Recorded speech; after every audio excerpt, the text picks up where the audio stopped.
भले गिरता रहा लेकिन रुकना नहीं सीखा। खरीदी रोज खुददारी बिकना नहीं सीखा। बड़े ही शौक से कदम चूमे हमने फकीरों के,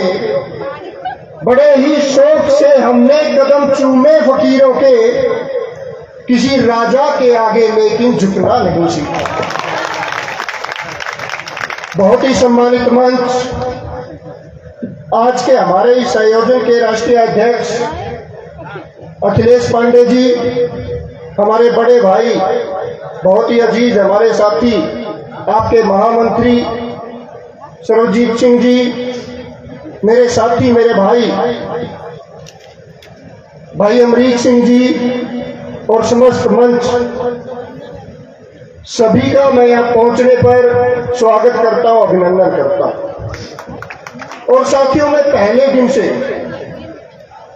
जब से हमने अपना ओपीएस बहाली का आंदोलन शुरू किया, एनएमओपीएस का गठन किया, एक बात हमेशा कहता हूं, जितने साथी मंच पर बैठे हैं उनसे ज्यादा ताकतवर कोई साथी अगर है वो हमारे सामने बैठने वाला साथी है, जो इन साथियों को सुनता है, इनके दिशा निर्देश पर काम करता है और इस तानाशाह सरकार से टकराने की हमें हिम्मत देने का काम करता है, वो आप साथी हैं।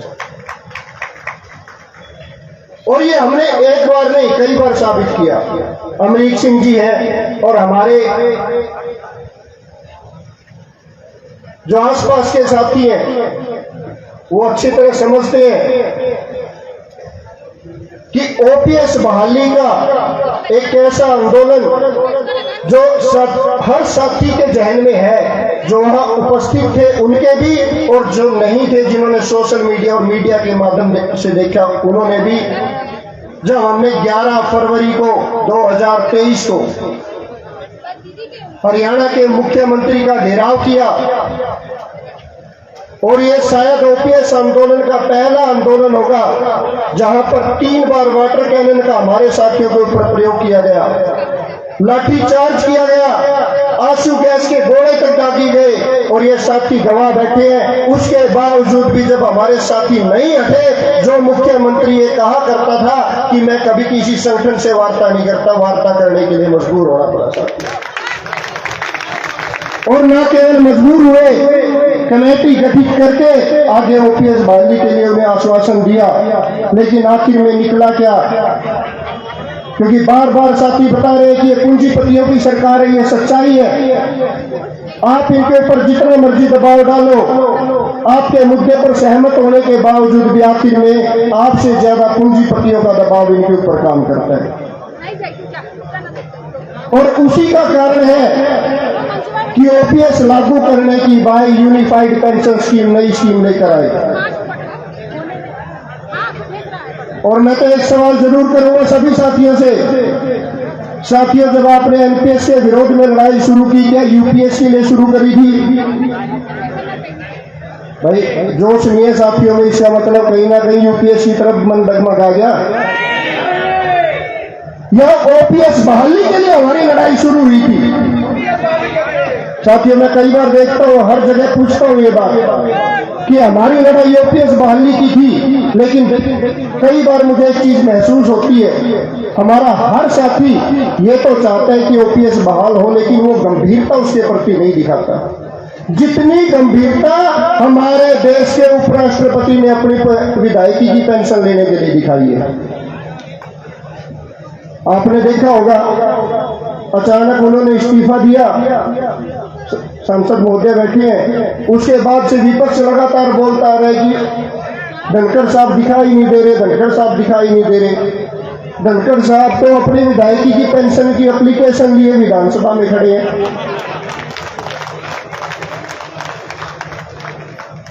वो उस समय विधायकी की पेंशन मांग रहे हैं जब उनको उपराष्ट्रपति होने के नाते कैबिनेट मंत्री का दर्जा सारी उम्र रहेगा।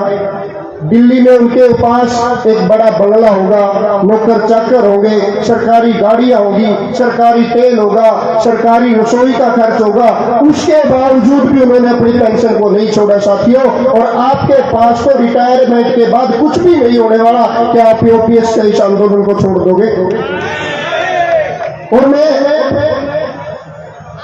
इंडियन रेलवे एम्प्लॉइज फेडरेशन का विशेष तौर से धन्यवाद देना चाहूंगा कि ओपीएस बहाली के आंदोलन में, चाहे हमने दिल्ली में आंदोलन किया, चाहे किसी राज्य में आंदोलन किया, आप साथियों की संख्या हमारे साथ हमेशा खड़ी रही, आप साथियों का जज्बा और जोश हमारे साथ हमेशा बना रहा। इसी कड़ी में जो दिल्ली का एक ऐतिहासिक रैली जिसका बार बार जिक्र होता है, जब लाखों लाख की संख्या में दिल्ली में हमारे कर्मचारी अधिकारी, चाहे केंद्रीय कर्मचारी है चाहे राज्य सरकार के कर्मचारी है, वहां पर पहुंचे थे, उसी इतिहास को दोहराने के लिए 25 नवंबर को दिल्ली में फिर से हम एक बड़ा कट करने जा रहे हैं एनएमओपीएस के बैनर के लिए। और मैं आपसे निवेदन भी करूंगा, आग्रह भी करूंगा कि आप सभी साथी उसके अंदर बढ़ चढ़कर हिस्सा लें, और न केवल आप, अपने परिवार को भी उस आंदोलन का हिस्सा बनाएं, क्योंकि ये लड़ाई केवल आपकी नहीं है, आपके बाद आपके परिवार की भी है। मैं एक उदाहरण दूंगा। मेरे एक साथी का मेरे पास फोन आया कि प्रधान जी, मेरे ससुर 4th क्लास एम्प्लॉई थे, वो जब रिटायर हुए उनको पुरानी पेंशन मिली, कुछ दिन बाद चल बसे, उनकी जगह उनकी पत्नी को पेंशन मिली, और अभी कुछ दिन पहले उनकी पत्नी भी चल बसी, और उनका एक अपंग बेटा है जो चल फिर नहीं सकता, 70% से ज्यादा अपंग है साथियों। अब उस बेटे को भी पुरानी पेंशन का लाभ मिल रहा है, इसलिए जरूरी है। दूसरी बात हमारे निजीकरण की, मैं तो हमेशा कहता हूं निजीकरण अगर किसी को खाएगा तो मध्यम वर्गीय और गरीब परिवारों को खाने का काम करेगा, इन अमीरों का कुछ भी नहीं जाने वाला। सारे संसाधनों को लूट कर एक घर के अंदर ले जाया जा रहा है, एक परिवार को लाभ पहुंचाया जा रहा है। अदानी अंबानी की हर जगह बात की जाती है, आप देख लो उनको इस सरकार के आने के बाद कितना बेनिफिट हुआ। और तभी मुकेश अंबानी ज्ञान दे रहे हैं भाई नरेंद्र मोदी जी को तो 2047 तक प्रधानमंत्री रहना चाहिए, वो तो कहेगा ही क्योंकि उसका निजी फायदा है। जब आपको अपने बच्चे की शादी करनी हो, आप सोचते हो कि मैं 50 लोगों का प्रोग्राम करूं या 100 का करूं या 150 का करूं, क्योंकि आपके पास इतने बड़े संसाधन नहीं है। और अगर करेंगे भी तो एक छोटा सा प्रोग्राम करके अपने बच्चे की शादी कर दोगे।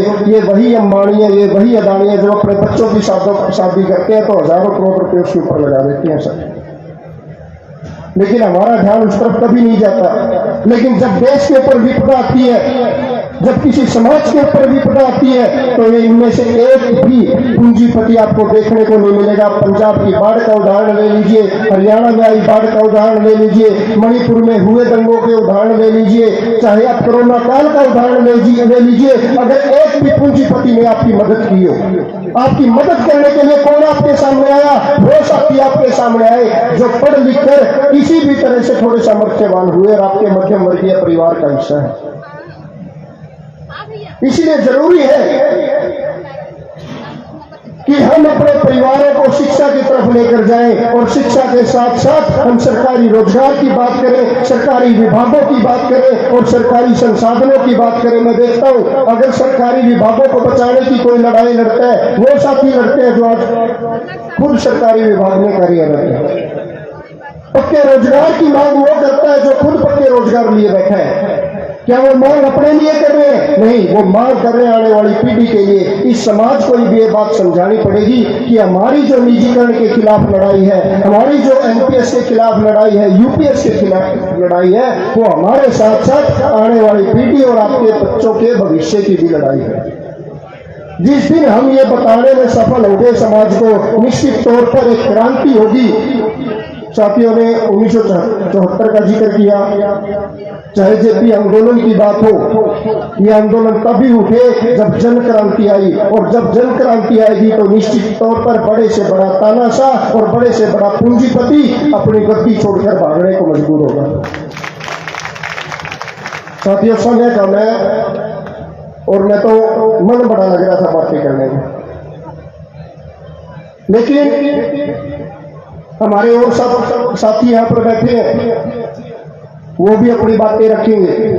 मैं तो एक ही आग्रह करूंगा कि यहाँ पर जितने साथी बैठे हैं वो सब जागरूक साथी हैं, यहाँ जितने साथी आए हैं वो सब क्रांतिकारी साथी हैं, लड़ना जानते हैं, इस सरकार की तानाशाही का जवाब देना जानते हैं। लेकिन आपको अपने साथ साथ समाज में से 5 साथी ऐसे और तैयार करने हैं जो आप जैसे हों।